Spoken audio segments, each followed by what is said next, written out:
This episode is brought to you by eBay. We all have that piece. The one that's so you've basically become known for it. And if you don't yet, fashionistas, you'll find it on eBay. That Miu Miu red leather bomber, the Custo Barcelona cowboy top, or that Patagonia fleece in the 2017 colorway. All these finds are all on eBay, along with millions of more main character pieces backed by authenticity guarantee. eBay is the place for pre-loved and vintage fashion. eBay, things people love. This episode is brought to you by State Farm. Knowing you could be saving money for the things you really want is a great feeling. Talk to a State Farm agent today to learn how you can choose to bundle and save with the Personal Price Plan. Like a good neighbor, State Farm is there. Prices are based on rating plans that vary by state. Coverage options are selected by the customer. Availability, amount of discounts and savings, and eligibility vary by state. This is Optimal Health Daily, Changing Your Body Image Once and For All by Dr. Lisa Firestone of PsychAlive.org, and I'm Dr. Neil Malik, your host. Welcome back to Optimal Health Daily, or welcome for the first time if you're new here. This is the podcast where I act as your very own personal narrator and read to you from some of the most popular health and fitness blogs online. But with that, let's keep this intro nice and short and get right to it as we optimize your life. Changing Your Body Image Once and For All by Dr. Lisa Firestone of PsychAlive.org. I recently took some younger family members shopping. As they tried on clothes, my niece commented, "Nothing looks good on me. Sabrina looks good in everything." It surprised me to observe such a young girl expressing such a poor body image and comparing herself unfavorably to her cousin. And yet, the very next morning, I myself was a witness to a similar discussion between two friends of mine. One, a woman who is enviably slim and fit, casually complained about feeling fat. And the other, a man with a near-perfect physique, joined in, saying that since he hit 30, his body was getting soft and round. All of this left me marveling at the prevalence of negative body image. Regardless of actual body type, whether thin or heavy, or attire, whether in a bikini or a winter coat, many of us are suffering from a barrage of self-critical thoughts. People's views of their bodies are not only cruel, but inaccurate. A friend of mine recently told me how down on herself she feels about getting older and confessed how she continually compares herself negatively to younger, prettier girls. She showed me an old picture of herself, of the skinny and youthful woman she once was. When I asked her how she felt about herself at that time, she remembered that the very day the picture was taken, she'd felt fat, ugly, and full of the same self-hate she felt today. It was obvious that her perception of herself as a young woman was as flawed as her current self-image. What she really needed to address wasn't the wrinkles under her eyes or the grays in her hair, but the deep-seated feeling of shame that's long kept her from accepting herself as the attractive woman she truly is. So, what is the underlying cause for the damaging thoughts that we harbor about our bodies? What is the reason for the discrepancy between the critical way we see ourselves and the realistic view that others have of us? Our basic self-perception is shaped both by positive and negative programming from our past. For example, when a parent or other significant adult persists in looking at a child's face critically, that child will begin to incorporate the thought or believe that there is something inherently wrong with him or her, particularly his or her physical self. Early experiences that we never imagined would have impacted our way of seeing ourselves remain the sources for inaccurate self-criticism throughout our lives. People who face issues of low self-esteem can trace them to feelings of humiliation, rejection, or disappointment they suffered in childhood. When young children search for the reasons and explanations for these feelings, they often look within themselves, rather than finding fault with an adult they are dependent on. One of the easiest places for them to lay the blame is on their physical appearance. Throughout our lives, many experiences can feed into the deep, old sense of shame that stems from as early as our first few years of life. We continue to assign this ongoing feeling of shame to parts of our bodies we see in a negative light. Everything from humiliations in front of a classroom, to hurtful breakups, to career failures, or even minor mistakes can be attributed to not looking right and add to our inner well of self-hatred. Too often, we go from feeling negatively about our appearance to actually avoiding certain activities and events because we're ashamed to be seen. Thoughts that we are too short, too tall, or out of shape can keep us from going out with friends or taking our shirt off at the beach. Our negative body image can also keep us from more meaningful courses of action.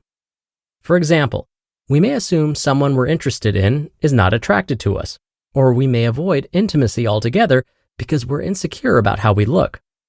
When we lose confidence in ourselves, we may resign ourselves to familiar activities and situations instead of pursuing what we really want to do. For instance, staying at home and avoiding a party because we feel like we are not as attractive as other people who are going. Each of us harbors our own unique prescription for self-loathing. Therefore, we're often sheltered in our own bubble of shame, coached by an inner critic that tells us we are different, flawed, and lesser than those around us. We even project these self-attacks onto others and think they are critical toward us or not attracted to us. We may notice that our self-attacks get a lot louder in situations when we become self-conscious of our bodies, like getting out of the shower or going out at night. This critical inner voice gives us instructions to hide our bodies. It's that internal coach telling us to leave on our tank tops at the beach. It's the one whispering to us that, since we're flawed, we should drive ourselves beyond reason to achieve perfection, or just give up on ourselves. Even though it may instruct us to exercise or diet, the same voice lures us to take it easy or have that second cupcake. It then punishes us by calling us weak or failures in a vicious cycle that perpetuates the voice process. Our bodies are often the biggest target of our critical inner voice. No matter where we stand in life, it informs us of our many imperfections and keeps us from fully enjoying ourselves or relaxing in our own skin. We can choose to starve or feed, hide or reveal ourselves, all based on the faulty advice of this inner critic. Challenging this voice is key to accepting our bodies. When we do decide to challenge our inner critic, we could expect to face some serious anxiety. Acting against these thoughts is not just about confronting a few surface criticisms.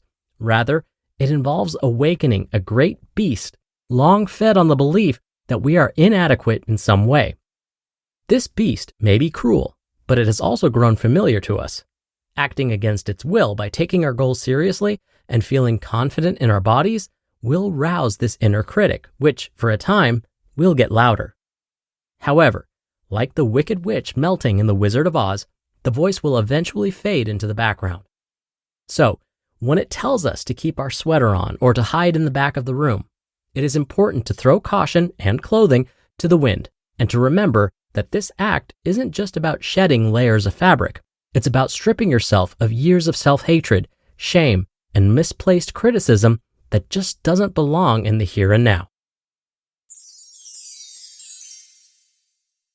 You just listened to the post titled, Changing Your Body Image Once and For All by Dr. Lisa Firestone of PsychAlive.org, and I'll be right back with my commentary. Oikos presents 15 Seconds of Strength. Here we go. Steve's got a trunk full of groceries and no one to help him. Oh, that's tough, Jim. Looks like a 5-trip load at least. He grabs the first bag, the second. Bob, it looks like he's trying to do it all in one trip.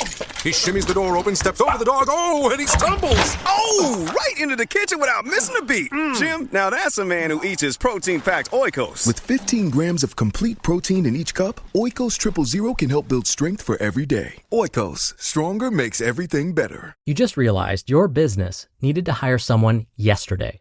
How can you find amazing candidates fast? Easy. Just use Indeed. Stop struggling to get your job post seen on other job sites. With sponsored jobs, your post jumps to the top of the page for your relevant candidates, so you can reach the people you want faster. One of the things I love about Indeed is that it filters out incompatible applicants. So when you're hiring, the process is much faster, and you only have to consider applicants that are already likely to be a great fit. There's no need to wait any longer. Speed up your hiring right now with Indeed. And listeners of this show will get a $75 sponsored job credit to get your jobs more visibility at Indeed.com/health. Just go to Indeed.com/health right now and support our show by saying you heard about Indeed on this podcast. Indeed.com/health. Terms and conditions apply. Hiring? Indeed is all you need.